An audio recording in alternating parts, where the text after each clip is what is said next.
갑자기 청와대에서 절 들어오라 그런다는 거예요. 갑자기. 예, 선거날. 예. 도대체 이건 뭐지? 대통령이랑 나랑 무슨 관계라고? 그래가지고 갔더니 정동영 의장이 와 있는 거죠. 아. 선거날 선거날. 결과 보고 보기 전에. 151석 발표되기 전에. 낮에 예. 불러서 갔더니 그래서 제가 정말 세수도 안 하고 막 그러고 화장만 막 하고 예. 달려갔다는 거 아닙니까? 바로 그 자리에서 이제 호남 홀대론이 아니다라고 하는 역사적 증거가 나오는 거 아니에요. 그렇죠. 다른 데서 얘기하셨어요. 오늘 처음 하시는 거예요. 처음 하는 거죠. 대박이다 이거. 근데 그날 노 대통령이 뭐라 그러냐면 나는 정동영 의원에게 빚을 많이 졌고 너무 고맙게 생각하고 특히 내가 호남에게 빚을 많이 졌는데 이거를 갚는 길은 호남에서도 대통령이 나올 수 있다는 걸 보여주는 거다. 네. 그러니까 증인으로 부른 거예요, 저를. 어허. 둘이만 하면 안 예. 믿을 테니까 내가 정동영 채찍근 호남 사람인 걸로 알고. 자, 열린우리당 얘기로 쭉 계속하시죠. 그런데 왜 그때 이제 민주당에 남아있던 예. 에이스가 누구였냐면 조순영. 왜냐면 조순영 의원도 사실 노무현 대통령 굉장히 도왔거든요. 예, 미스터 쓴소리 조순영. 쓴소리는 이제 나중에 보수 언론들이 만들어낸 거고요. 이제 그때만 해도 굉장히 개혁적이고 공부 열심히 하는 예. 의원이었기 때문에 노 대통령과 사이가 좋았고 추미애 이 둘이 안 온 거예요. 예.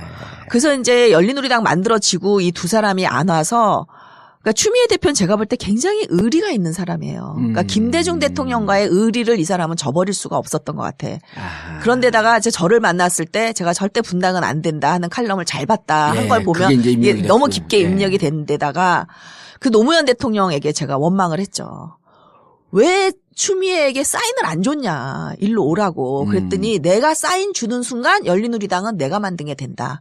나는 끝까지 반대였다. 예, 열린우리당 만드는 걸. 예. 근데 우리 이 방송 듣는 분들이 예. 열린우리당 시절은 다 알지 않을까요? 저는 지금 여기서 직접 이야기를 듣고 있는데 사실 잘 몰라요. 잘 몰라요? 제가 30인데 예. 그 당시가 중학교에서 고등학교 넘어가던 즈음이었거든요. 예. 그러니까 잘 모르겠어요, 사실. 2004년 얘기니까 네, 고등학교 때네요. 17년 전, 13년 전 얘기. 네. 오.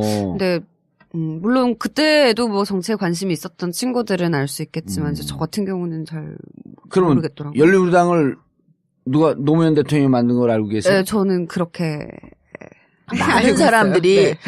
대통령이 당선되면 자기 당을 만들잖아요. 예. 뭐 이름도 바꾸고 예를 들면은 뭐 신한국당이었는데 네. 한나라당으로 바꾸고 네. 한나라당을 새누리당으로 바꾸고 어쨌든 자기가 직접 통치하고 싶은 이런 예. 그 당정 관계를 정부 주도로 가져가고 싶은 생각이 있으니까. 네. 근데 그렇게 노무현을 보면 실패한다는 거예요. 그러니까 노무현은 되게 원칙주의적인 사람이고 자기를 뽑아준 게 민주당에 의해서 대통령이 됐는데 분당은 안 된다고 생각했고 가능하면 노무현 대통령도 그런 얘기를 분명히 하셨을 거예요. 그냥 지분이나 챙기지 절대 그 분당하지 마라. 했는데 어쨌든 천신정이 탈지역주의를 내걸면서 전국정당 만들겠다라고 분당을 한 거예요. 그러니까 노 대통령은 따라갈 수밖에 없었고 근데 많은 분들이 왜 노무현이 열린우리당 분당을 했다라고 생각을 하냐면 그때 이제 선거 전에 무슨 언론과 인터뷰에서 열린우리당이 이기기 위해서 내가 할 수 있는 일을 다 하고 싶다 이랬어요. 예. 그거는 총선 들어갔을 때 아니에요. 그렇죠, 그렇죠. 그래서 그러니까 이거는 그게 이미 탄핵 사유가 된 거. 만들어진 맞아요. 다음에 하는 얘기였고. 저도 기억이 2003년 말서부터 이제 열린우리당을 만들고 네. 2004년도 당대표 뽑을 때 정동영 의장이 뭐라 하냐면 지금 열린우리당 지지율이 10%대인데 네. 내가 당대표가 되면 30%를 돌파하겠다. 그러면서 몽골 기병처럼 달려가겠다. 그게 몽골 기병론 아니에요. 네. 그 저는 그때 당시 생각에 정치를 이제 좀 벗어나 있을 때인데 사업하느라고 그때 생각에 겉으로는 저 천신정이 띄지만 배후에는 노무현 대통령이 있겠지 이렇게 생각했어요 저도. 전혀 아닙니다. 나 그 동화 내려가고 사과하고 와야겠네. 근데 왜 노무현 대통령이 이 분당에 전혀 개입하지 않았다는 증거를 제가 여러 가지를 드릴게요. 그러니까 예를 들면 그것만 찾아도 이건 호남홀대론이 아니에요. 그러니까 추미애가 못 온 거는 결정적으로 노무현 대통령이 사인을 안 준 거예요. 그리고 추미애가 못 온 것에 대해서 이렇게 눈물을 흘리면서 그 얘기를 못 한 거예요. 아휴.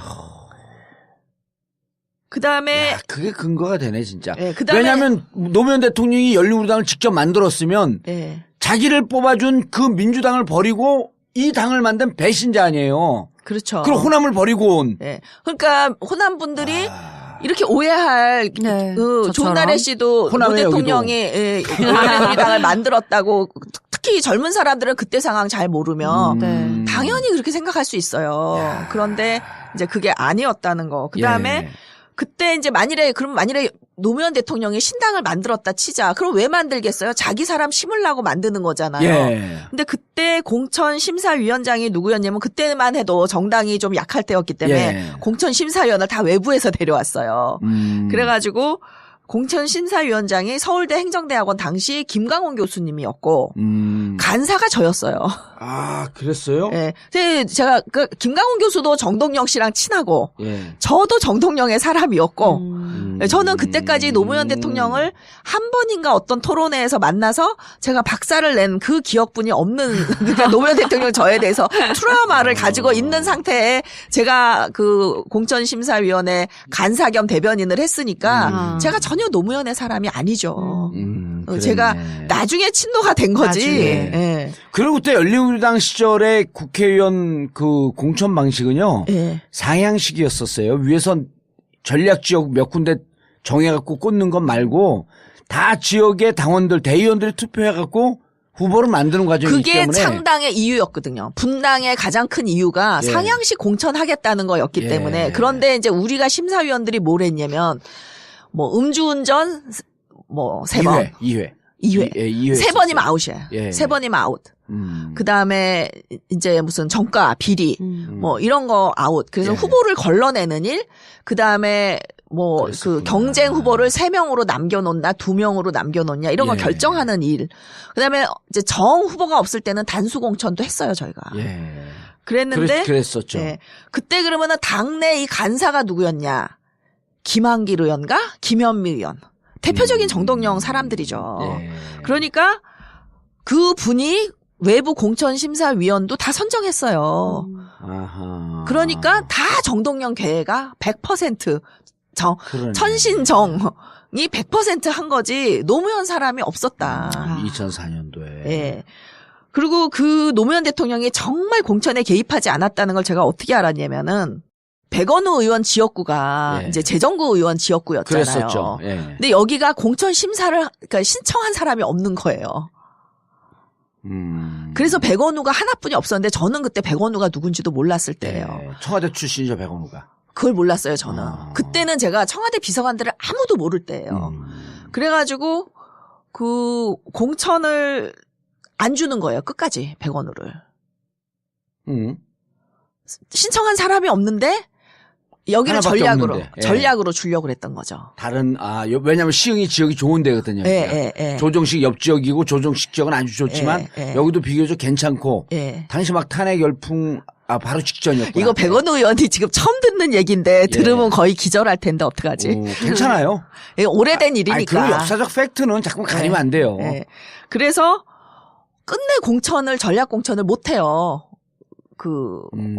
왜 못하게 됐는지 모르는 게 이게 저는 외부 심사위원 진짜 하면 안 된다고 생각하는 게 그때는 제가 정치학 교수고 뭐 언론 활동도 많이 하고 그러니까 뭘 좀 안다고 생각했는데 지금 생각해 보면은 다 내부에서 이렇게 짜가지고 온 대로 추인하는 역할만 한 것 같아요. 예. 교수님 그때 왜 안 됐냐면요. 예. 노무현 대통령 탄핵안 국회 가결된 게 3월 12일쯤 됐을 거예요. 그때 그 지역이 좋은 지역이었는데 그때는 열린우리당의 그 지원자들이 없었어요. 네. 왜냐면 그때 10% 초반대 지지였었어요. 그리고 2004년 3월 12일 노무현 대통령 탄핵 국회 가결되고 난 이후에 그때부터 열린우리당 지지율이 솟기 시작했고 50%까지 간 거예요. 그러니까 그때 공천심사 하실 때에는 3월 12일 이전이거든요. 10% 정당밖에 지지율밖에 안 되는 정당이 누가 신청을 해요. 그러니까 후보자가 없었던 거죠. 전략 공천 못 해요. 그러니까. 이제 그랬는데 끝까지 결국은 전략 공천 딴 데는 좀 했어요. 예. 했는데 이제 끝까지 안 돼서 결국은 그냥 100원으로 갔거든요. 에라 너래도 가라 그러고. 나중에 제가 보니까 이게 청와대 비서관인 거예요. 예. 근데 저한테 아무도 연락을 해서 이걸 100원으로 해달라라는 말을 한 적이 없다는 거죠. 경쟁자도 없는 지역인데. 그래서 제가 야 진짜 노무현 대통령 대단하다. 그러니까 일체 자기 사람을 공천을 안 한 거예요. 예. 근데 왜냐면 그때 이제 그걸 또 비판하는 사람이 있어요. 아니 왜? 당을 대통령이 장악하지 못하고 아. 왜 바보같이 그랬냐. 근데 대통령은 어떻게 생각했냐면 다음 후계자는 정동영이니까 나는 공천을 할 필요가 없다. 정동영이 자기가 자기 정권을 원하는 만들어갈 대로. 사람을 하는 게 좋다라고 생각을 했던 거고 그다음에 우리가 제왕적 총재 이회창 김대중 대통령에 대해서 얼마나 비판을 했어요. 그때 시대 정신이 대왕적 총재를 거의 죽이는 분위기였어요. 그래서 총재를 없앴잖아요. 나중에는 예. 김대중 대통령도 그리고 대표 체제로 갔잖아요. 김중건 대표 체제로. 예. 그래서 노무현 대통령은 당을 장악하지 않겠다. 이거를 이게 시행착오지만 한번 우리가 경험해 봐야 된다.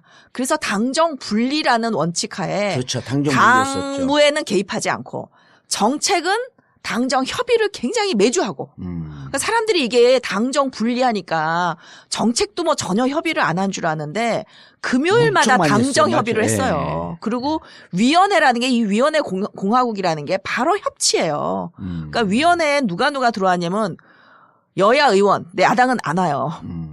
여당 의원, 예. 그다음에 국무위원들, 예. 그다음에 정부 사람들, 총리, 대통령, 그다음에 시민단체 대표들, 그다음에 이해 당사자들, 전문가 다 모여서 정책 결정을 했어요. 그러니까 우리가 굉장히 부처 간의 칸막이가 크잖아요. 이 위원회는 관련된 부처 장관이 다 오는 거예요. 그래서 거기서 대통령이 주재하는 회의에서 결정을 딱 하면 이게 이제 장관끼리 싸울 필요가 없는 거예요. 이게 협치거든요. 그렇죠. 예. 이 협치를 처음 시작했고 정말 성공적으로 했는데 위원회 공화국이라고 욕을 엄청 먹었잖아요. 근데 이게 바로 협치거든요. 근데 저는 교수님한테 고마워해야 될 게 그때 공심위 간사셨잖아요. 예. 이게 우리가 당 지지율이 10%밖에 안 되니까 지원자들이 없을 뿐만 아니라 우리 지역은 누가 있었냐면 민주당에서 좀 잘 나가는 함승희 의원이 있었어요. 근데 그 양반이 딱 보니까 당이 열린우리당으로 쪼개졌고 마지막까지 올까 말까 계속 고민을 했거든요. 민주당에 있을까 이쪽으로 올까. 근데 그분은 민주당에 있어도 당선, 열린우리당으로 와도 당선 이렇게 계산하고 있었던 거예요. 근데 열린우리당이 지지율이 10%밖에 안 되니까 안 오는 거야 여기에. 그러니까 안 오니까 제가 공천 신청해서 정말 그 도토리 키재기 고만고만한 사람들 넷이 경쟁을 한 거예요. 넷이니까 한 명을 떨어뜨릴 이유도 없는 거야. 3명으로 압축해 준 자. 이게 7명일 때 3명으로 압축이거든요. 4명이니까 4명 그대로 알아서 해라. 그래서 제가 1차 경선 때 3위를 해요. 근데 1차 경선 때 1등이 50%를 받지 못하니까 2차 또 들어가. 그 2차에서 공동 1등을 해. 그리고 공동 1등이 또 해야 되잖아요. 3차에서 갖고 후보가 된 거예요. 와. 유일하게 전국에서 딱 하나야. 2차에서 결정나는 경우는 있어도 3차까지 간 경우가 저희 지역밖에 없어요. 근데 3등 했던 사람이 1등으로 올라가는 거 그러게요. 진짜 기적적이네. 네. 그러면 제가 기적의 사나이 아닙니까? A man of miracle. 그래서 열린우리당 때 제일 럭키한 국회의원이 정봉주다 이런 말이 기자들한테 다 퍼진 거예요. 그랬구나. 이게 10%가 넘었으면 쟁쟁한 사람들이 왔고 저는 밑에서 잘렸으면 후보군에도 못 들어갔고. 역시 70억 분의 1. 예, 지정그래. 그게 꽂히나 보다. 외웠어요. 아니, 그래서 그때 진짜 열린우리당이라고 하는 게 신진 세력들이 등원할 수 있는, 등장할 수 있는 등용문이었었어요. 갑자기 청와대에서 절 들어오라 그런다는 거예요. 갑자기. 예, 선거날. 어. 도대체 이건 뭐지? 대통령이랑 나랑 무슨 관계라고? 그래가지고 갔더니 정동영 의장이 와 있는 거죠. 아. 선거날 선거날. 결과 보고 보기 전에. 152석 발표되기 전에. 낮에 예. 불러서 갔더니 그래서 제가 정말 세수도 안 하고 막 그러고 화장만 막 하고 예. 달려갔다는 거 아닙니까? 바로 그 자리에서 이제 호남홀대론이 아니다라고 하는 역사적 증거가 나오는 거 아니에요. 그쵸. 다른 데서 얘기하셨어요. 오늘 처음 하시는 거예요. 처음 하는 거죠. 대박이다 이거. 근데 그날 노 대통령이 뭐라 그러냐면 나는 정동영 의원에게 빚을 많이 졌고 너무 고맙게 생각하고 특히 내가 호남에게 빚을 많이 졌는데 이거를 갚는 길은 호남에서도 대통령이 나올 수 있다는 걸 보여주는 거다. 네. 그러니까 증인으로 부른 거예요, 저를. 어허. 둘이만 하면 안 예. 믿을 테니까 내가 정동영 채측근 호남 사람인 걸로 알고 노 대통령 돌아가실 때까지 돌아가시기 직전 마지막 뵀을 때도 뭐 무슨 얘기를 하다가 내가 이런 어쩌고저쩌고 했더니 아이 조 교수는 호남이잖아요 이러시더라고요. 그러니까 제가 아니라는 얘기를 한 두 번 드렸는데도 네. 그걸 기억을 못하세요. 첫 우리가 기억 회로가 이렇게 딱 고정되면요. 그게 이렇게 고정된대요. 맞아요. 네. 그래가지고 그날 이제 입각 문제를 그러면서 제가 계속 이렇게 핸드폰을 봤어요. 문자 들어오는 거 네. 뭐 몇 석인지 네. 그 출구조사. 예. 근데 그때는 뭐 이른 오후니까 자세한 게 들어올 때 아닌데 대통령이 저더러 핸드폰 내려놓으세요. 이제 운명이 맡깁시다 이러시더라고요. 그러니까 과반수인 것도 모르는 상황에서 예. 입각 의논을 하려고 또 이제 저를 부르신 거예요. 그래서 이제 노인들과 관계도 회복할 겸 보건복지부가 어떠냐. 그리고 이제 김근태 이제 의원은 통일부가 네. 어떠냐 이렇게 말씀을 하셨는데 이제 그 노 대통령은 보건복지부를 제안한 이유가 이제 앞으로는 양극화를 해결하는 복지 정책으로 우리가 어젠다를 옮겨야 된다고 생각하신 거예요. 이미 그때. 그러니까 이제 그 복지를 정동영이 트레이드 마크로 해서 다음 대선에 나왔으면 좋겠다 이거예요. 그랬는데 본인이 통일하고 싶다 그러더라고요. 예. 그래서 그 자리에서. 네. 그래서 거기서 뒤집힌 겁니다. 아 그러면은 좋은 대로 하라. 네. 근데 사실은 정동영 의원은 좀 섭섭해했어요. 노 대통령에 대해서 왜요? 총리나 뭐 이런 걸 꿈꾸고. 총리를 생각했던 것 같아요. 본인은.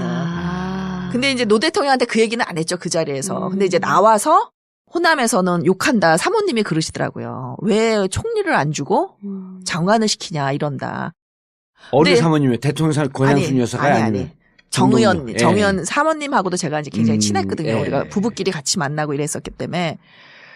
근데 그 자리에서 노 대통령 뭐라 그러냐면 총리는 좀 아닌 것 같다. 왜냐하면 당신이 총리를 하면 나는 시킬 수는 있으나 이 참여정부의 공과 과에 대한 부담을 지게 된다. 아. 그래서 책임으로부터 자유로우면서 대선 그 대통령 수업을 하기로는 장관이 더 낫다. 그래서 이제 총리를 안 시켰더니 이제 좀 그 정의원은 이런 얘기를 한 적이 없는데 이제 사모님이 호남에 갔더니 막 욕한다. 그 배신했다고. 왜 정동영을 총리 안 시키냐 그런다. 근데 측근들은 또 그럴 수 있잖아요. 그렇죠. 그래서 제가 설명을 했죠. 아니다. 노 대통령은 딴 뜻이 있는 게 아니라 진짜 차기로 키우고 싶기 때문에 오히려 저도 그렇게 생각해요. 저는 힐러리가 국무장관 안 했으면 이번에 대통령 됐다고 생각해요. 근데 일단 식상한 것도 있는 거예요. 그래서 대통령의 이런 결정이 있었기 때문에 이제 노사모의 국참 계열, 명계남, 이기명 이런 분들이 정동영과 함께하는 사람들로 들어갑니다. 그분들 왜 갔나 그게. 그래서 노사모에서 이분들이 굉장히 욕을 먹었어요. 노무현을 배신했다고. 근데 그게 아니라 노 대통령의 지시에 의해서 간 거죠. 노 대통령의 그 깊은 교감을 통해서. 그렇죠. 예, 그러니까 차기 구상. 음. 그래서 이제 그것만으로도 부족했던 거예요. 그래서 2005년에 저를 이제 오라고 했던 이유가 갔더니 첫 얘기가 정동영 의원이 잘하는데 아직 부족한 점이 많습니다. 예. 그런 거는 조 교수가 좀 여기서 음. 많이 배우고 준비를 해서 나가서 도와주십시오. 도와주십시오. 그래서 홍보수석으로 예. 깊은 포석과 뜻과 역사가 있었네. 갑자기 청와대에서 절 들어오라 그런다는 거예요. 갑자기. 예, 선거날. 어. 도대체 이건 뭐지? 대통령이랑 나랑 무슨 관계라고? 그래가지고 갔더니 정동영 의장이 와 있는 거죠. 선거날 선거날. 결과 보고 보기 전에. 151석 발표되기 전에. 낮에 예. 불러서 갔더니 그래서 제가 정말 세수도 안 하고 막 그러고 화장만 막 하고 예. 달려갔다는 거 아닙니까? 바로 그 자리에서 이제 호남 홀대론이 아니다라고 하는 역사적 증거가 나오는 거 아니에요. 그렇죠. 다른 데서 얘기하셨어요. 오늘 처음 하시는 거예요. 처음 하는 거죠. 대박이다 이거. 근데 그날 노 대통령이 뭐라 그러냐면 나는 정동영 의원에게 빚을 많이 졌고 너무 고맙게 생각하고 특히 내가 호남에게 빚을 많이 졌는데 이거를 갚는 길은 호남에서도 대통령이 나올 수 있다는 걸 보여주는 거다. 네. 그러니까 증인으로 부른 거예요, 저를. 어허. 둘이만 하면 안 예. 믿을 테니까. 내가 정동영 최측근 호남 사람인 걸로 알고